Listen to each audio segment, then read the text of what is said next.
Wow! Ang daming naputos. Yung isa is hindi naputos, pero okay lang yon. Mayroon pa doon sa bandang dulo.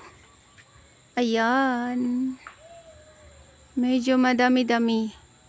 Salamat sa nag-alaga dito sa munting sagingan. Thanks, dong. Ayan. Kahit konti lang or paunti-unti, at least merong binigay sa atin si God. At sobra na po tayong magpapasalamat sa ating Panginoon kahit konti lang yung mga blessings na binigay. Kasi kung wala siya, wala din tayong magagawa.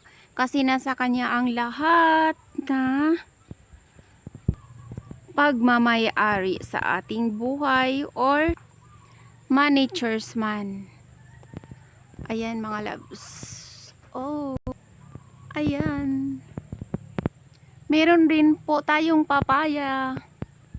Ayan. Hindi po tayo palagi ang kumukuha ng kanyang bunga. Siguro, yung iba ang kumukuha. Kasi pag pumunta tayo dito, wala nang bunga. Pero nung minsan pumunta tayo dito, ang dami. Pero pagbalik natin, wala na. Kinuha na. Pero okay lang yun. Sana happy kayo. O diba? Sa yung pangangailangan. O diba? Sana naka din kayo. Pag niluto nyo, masarap. Or isasama nyo sa manok. Masarap yan. Isama sa manok. O diba? Basta ka papaya. Masarap yun halo sa manok na tinola. So, ayan lang ang masasabi ko. Sana naging masaya naman kayo kung may nakuha naman kayong mga bunga sa papaya. God bless you all. O, meron ba ding dito na putos na bulig ng saging? At meron ding namumuso na saging katabi ng ating papayas. Ayan guys. Ayan, i-start pa yan siya sa pagbunga. Tapos yung germelina natin is lumalago na. Ayan guys. Oh. Lumalaki na po siya.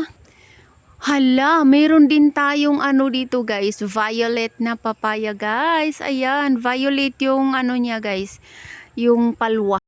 O diba guys, violet compare dito sa sa isa na hindi violet. Ayan, hindi makita. Oh, ayan. Tingnan nyo guys, hindi siya violet. Ayan, yung dalawa na yan.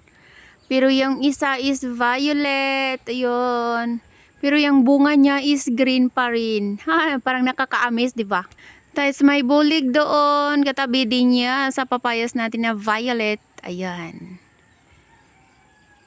So, that's all lang guys. Thanks for watching. Have a good day. Bye-bye. Love you.